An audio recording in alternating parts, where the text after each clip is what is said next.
welcome to The Bloggers Magazine on I-24 News, where we try to bring you both personal stories and social trends that offer a different perspective on Middle Eastern news.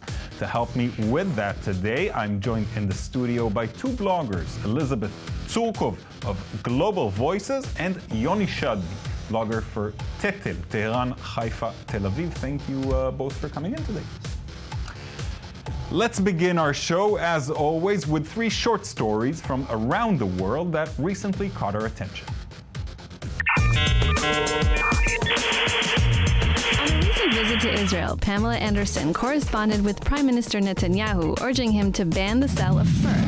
Anderson firmly believes that such a compassionate law would be good for Israel. A study conducted in Pakistan about domestic violence that has been cited by the Express Tribune has found that 34% of Pakistani women believe that a husband is justified in beating his wife if she stands up to him. 19% of men believe that a beating is reasonable if the wife goes out without getting permission. Finally, 18% of women believe that burning a dish justifies domestic violence. Imagine earning 6,000 euros a month by eating online. That's what Park Seo-yeon, a 34-year-old woman from South Korea, does. Gastronomic voyeurism, or mukbang, is a big hit in South Korea, where there are over 350 such shows. The viewers are mostly single men who don't want to eat alone. So I eat in front of my computer all the time. I never realized that I can actually make money doing it. I think I'll pick that up. We'll keep going still on the subject of food. A delicious new project in Tel Aviv gives African immigrants an opportunity to show off their culinary skills. More importantly, the project, named Kitchen Talks, hopes to break some of the stigmas about the African community in Israel. Udi Saada went out and brought us a taste.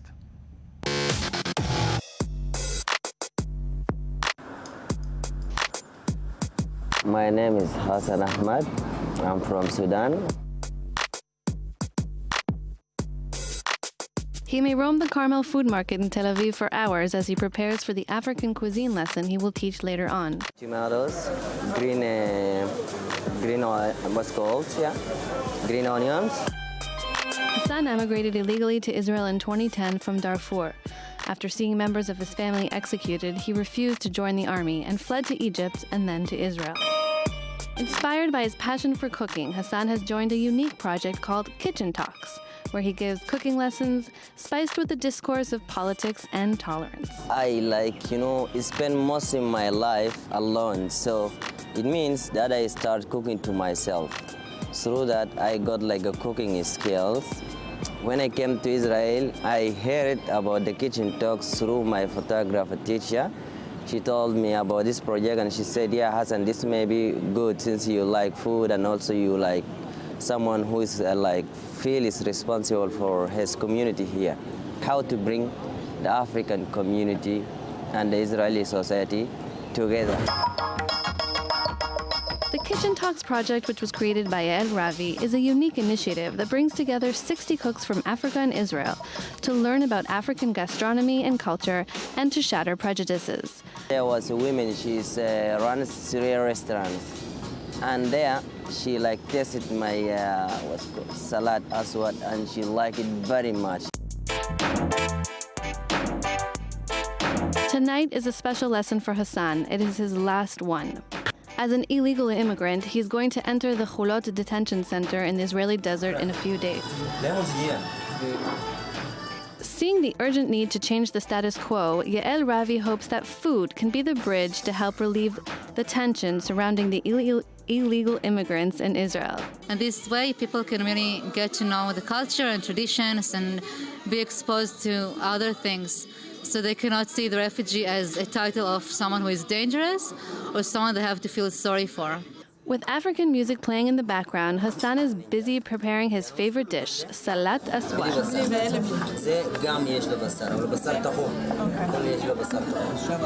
At dinner time, the restaurant is full of friends and activists who have come to say goodbye to Hassan.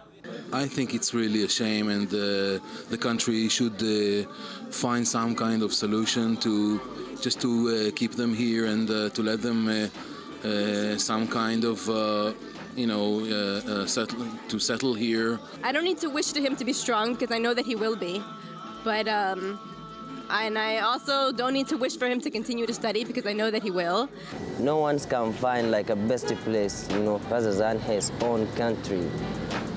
And I didn't actually came here seeking for a place to live or better life. My better life is when you will be in your home where no one's call you with your country name or your ethnic name.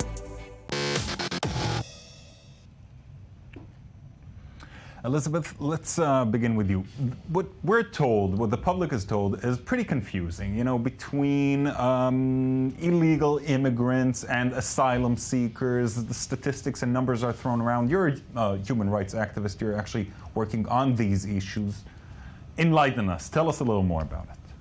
So asylum seekers are people who enter a country. They can enter it legally or illegally, and they say that they will face danger if they are deported to the country from which they came or to their homeland.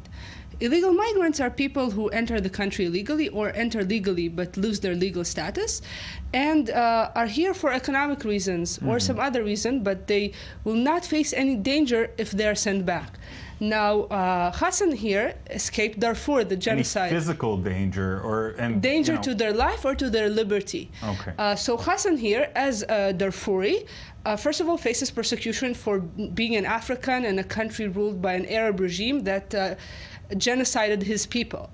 Also, if he is returned to Sudan, he will face 10 years in prison for visiting Israel. So he clearly fits the criteria of refugee according to the Refugee Convention, which Israel signed. You think his situation represents the majority of people, of Africans in Israel?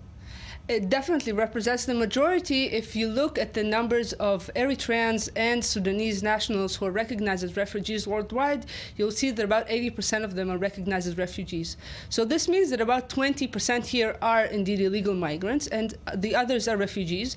And the State of Israel needs to examine their status and to determine which is which. But Israel refuses to do so, and instead sends people, whether they are asylum seekers, refugees, or illegal migrants, sends them to detention, indefinite detention. Right.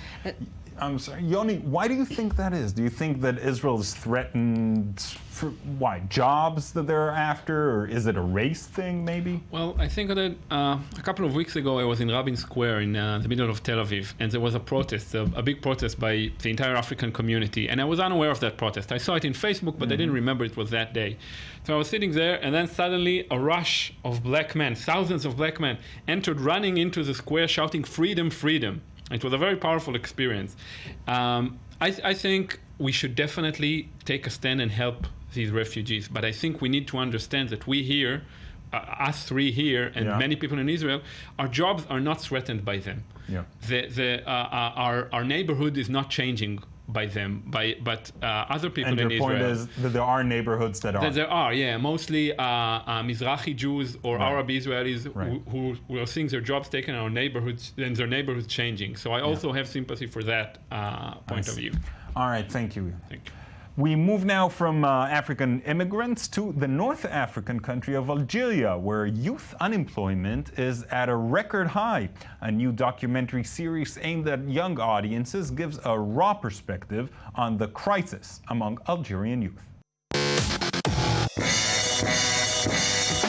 Algeria is in an uproar over the new docu-reality show Top Secret, made by two young journalists. The show reveals the complicated reality of the Algerian youth. The makers posed as students and used hidden cameras in the dorms of a university. Broadcasted on the El Nahar channel, it reflects an astonishing reality of sex, alcohol, drug abuse, and abortions. A special prize was given for scenes in which guards are seen taking bribes to overlook curfew. Algerian youngsters are torn between disillusions and hopes, resignation, and the desire to step up. They suffer from poverty, unemployment, lack of leisure options, and family pressure. Among people under the age of 35, unemployment rate escalates up to 21%. And with nearly half of the 38 million residents of Algeria under 19 years old, this is a major national crisis. The movie makers don't claim to know the solution for this predicament, but they try dealing with it using artistic creativity, like documentary workshops offered by the Bajaya Documentary Film School. One of the films produced at the workshop embodies the hope for the future. It is named Amek Arad de Green Wusan. Tomorrow is another day. But while daily burdens make many Algerian youngsters look for options beyond the Mediterranean Sea, Algerians born abroad still dream about returning to the homeland.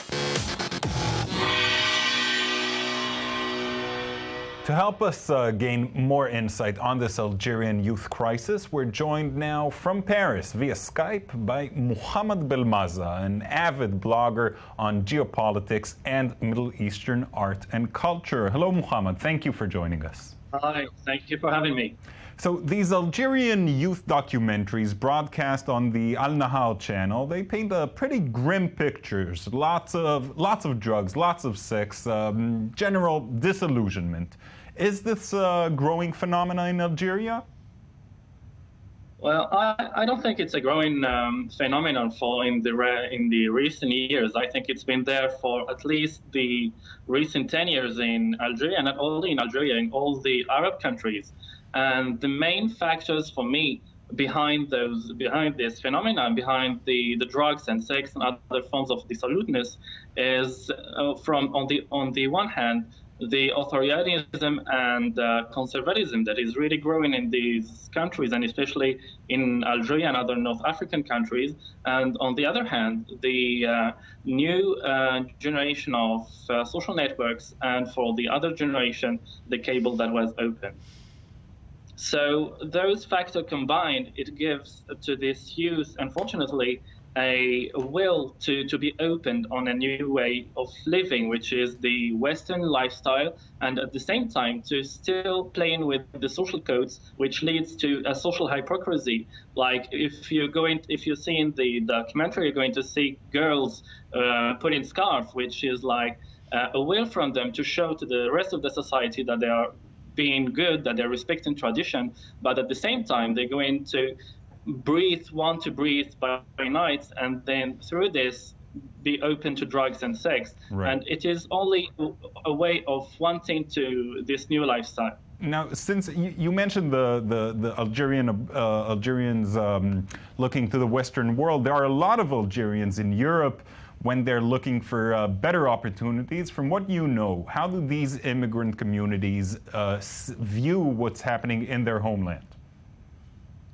I think there is today quite a disillusion from those immigrants in Europe when they look at Algeria and they look at their homelands. Because if we take into consideration the fact that those countries are still virgins in terms of opportunities for investments, but when they see how things are evolving and how things are doing in those countries, there is quite a cultural clash between how they were raised in Europe and how they see those countries. I give an example. All my friends, for instance, here in Paris, I am Moroccan, and I have all of my friends wanting to go back to Morocco, to Algeria, or other North African countries.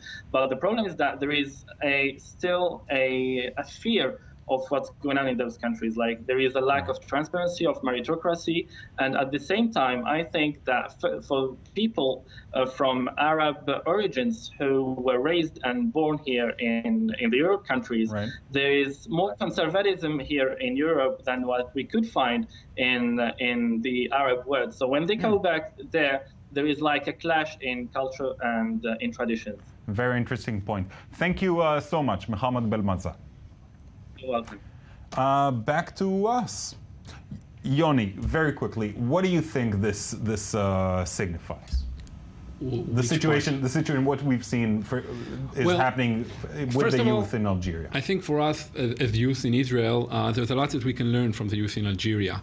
The way that they've been going to the streets from 2011, the way they've been using their political rights in a very creative and very bold way is something that I think is missing here. Of course, our problems are very different, right, but we are very exposed to Western ideas and to specifically American ideas via our universities and our media and basically everything around us. Yeah. But very close to us, there are people who are, like Muhammad said, who are combining East and West, who are looking for a new way in the world, and for me at least, it's very inspirational. Elizabeth, do you see the relation between what's happening there, what's happening, let's say, the youth in Israel, the social, I won't call it revolution, but uprising in Israel? I definitely see a connection between disillusionment of youth in Israel who were promised things that their parents enjoyed. For example, if you study hard and you work hard, you'll be able to afford an apartment, and this is no longer the case in Israel. Right. But of course, in the Arab world, it's quite different, and they're facing challenges that are much, much more serious, repressive regimes that they are rising up against, and the youth are leading the way, and especially the unemployed youth. Yeah. All right. We'll settle for that. Thank you so much, Elizabeth. Thank you, Yoni, as well. Unfortunately, that's all the time we have for today. Thank you for joining us as well. I'm sure you enjoyed watching our show, and I'm sure you'll join us again next week as well.